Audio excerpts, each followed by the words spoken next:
Okay, welcome back to the shop. I'm going to do this as a voiceover for the public because I want to explain what I'm doing here.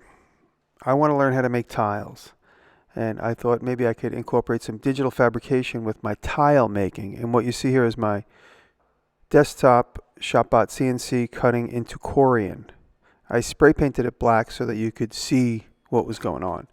And I hot glued them in place, and I got the patterns are from Illustrator. I brought them into Illustrator, and then I used Vectrix to make cut paths.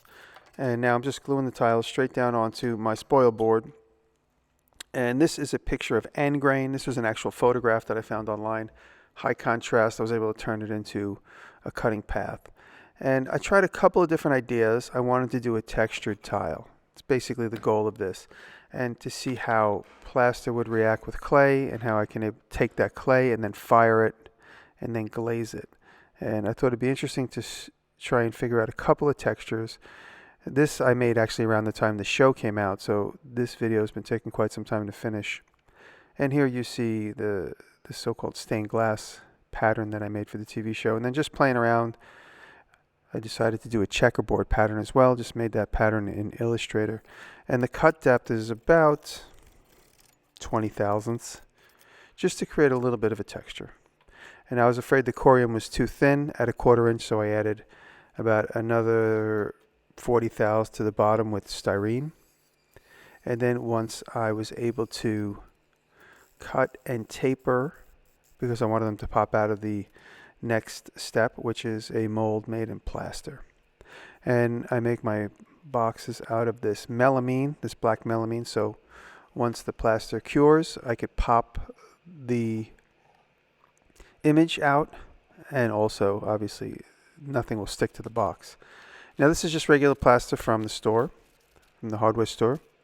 And I learned a long time ago from a friend, you pour plaster into the water until it starts to stay on the top. You just pour it in, sprinkle it in like cheese, and then when it begins to stay on top, then you let it sit for a few minutes, maybe 15 minutes, maybe less, and then you start stirring it together, and then you have a nice mix without too much water from the top. If you've ever mixed plaster, this is the way to do it. Fill it up until the mountain comes up out of the surface, and then let it sit. And you get some really nice plaster. Now from this moment on, it takes probably about 10 minutes to get to hard. And then obviously much longer. I had to let these plaster molds sit around for about a week. That's why this video took so long. I kept doing that and then forgetting about it. So these plaster molds sat around for about a week while I waited. So this is at least 10 days later. Gently pulling them apart. And to be perfectly honest, I made them twice because this first batch, that might be what I'm filming here, there was a lot of air bubbles. And so the second batch I made extra sure I brushed it in. I brushed it into the fine detail. So I have two sets of molds, lots of air bubbles in one and pretty good on the second one. And working with plaster is really messy. It gets on everything. So you have to really kind of prepare your work area. Don't work near a rug. Don't work near any open wood if you don't want it to get permanent white stains on it. And so here we are. Now this is a few days later. Once I demolded the tiles out of the final sets of molds, I let everything dry, because what's going to happen now, the plaster is going to suck the moisture out of the clay.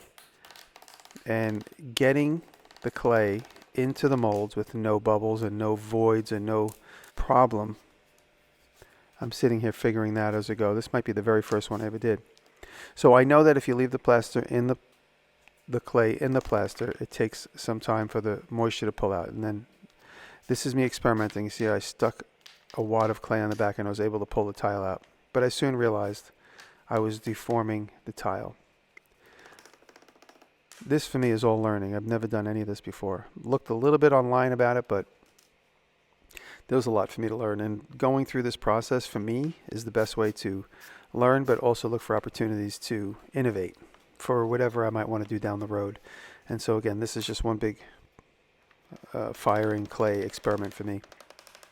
Gently banging the clay into the molds was one way, but since I did this and learned the process, I met somebody that uses slip, which is a much liquefied version of the same clay. You pour the slip in, let it cure. So I'm going to experiment with that process upcoming. But you see how I'm pulling the tiles out with a little wad of clay, but you'll notice the clays are getting deformed. The tiles are getting deformed, and wasn't so bad. Ultimately, you'll notice that they're not so bad. I deformed the tiles a different way, which you learn the hard way on the first time around. And I kneaded the clay. I didn't knead it enough because ultimately you'll see there's lots of air bubbles in a few of the final tiles. And this was a technique that I developed after playing around with for a while. I stick the clay in the plaster and I let it sit in there for about an hour. And then I gently tap it and it falls out.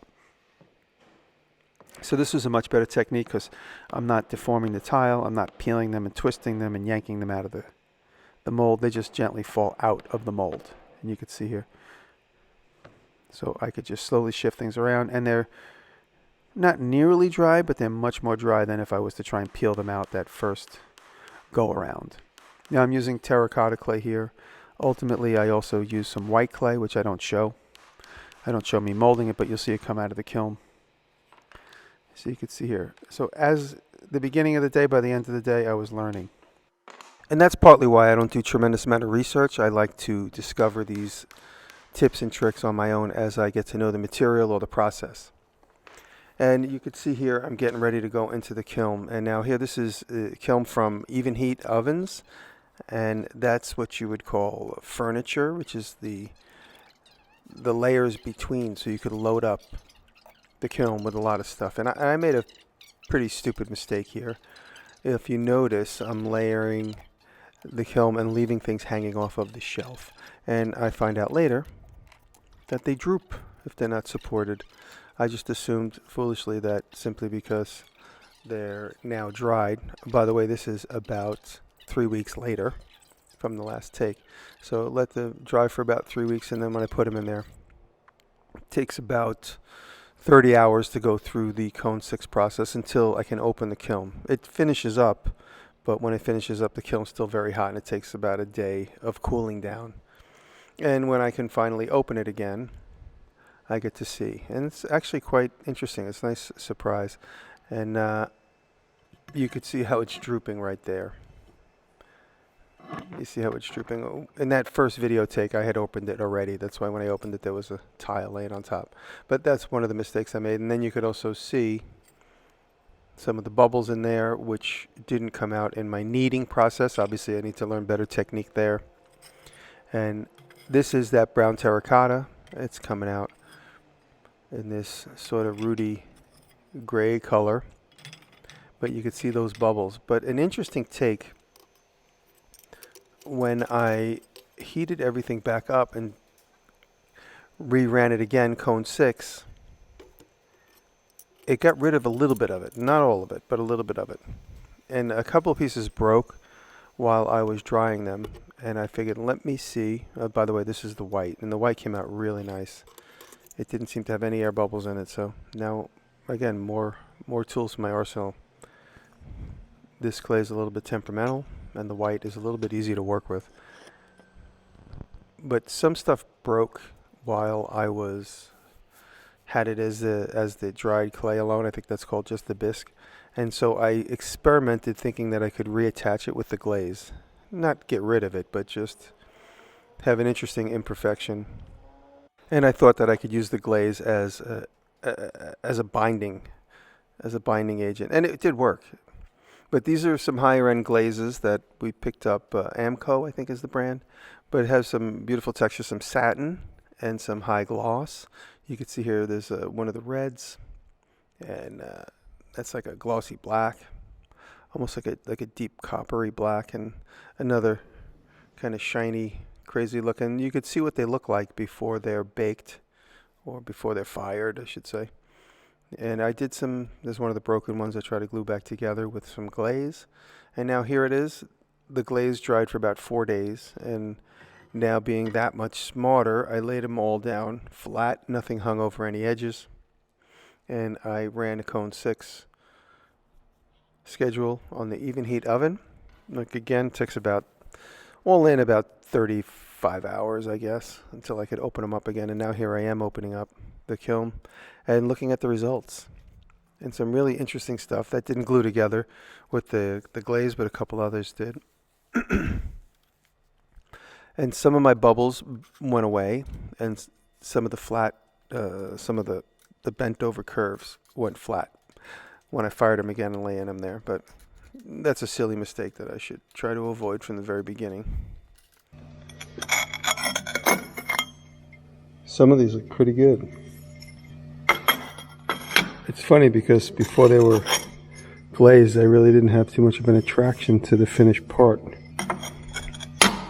But now that they're glazed, they look cool.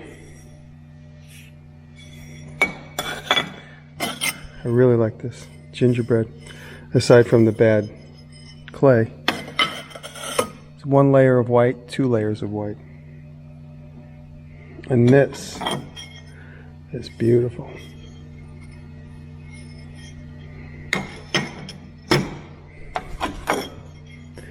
One layer of glossy black on a white clay.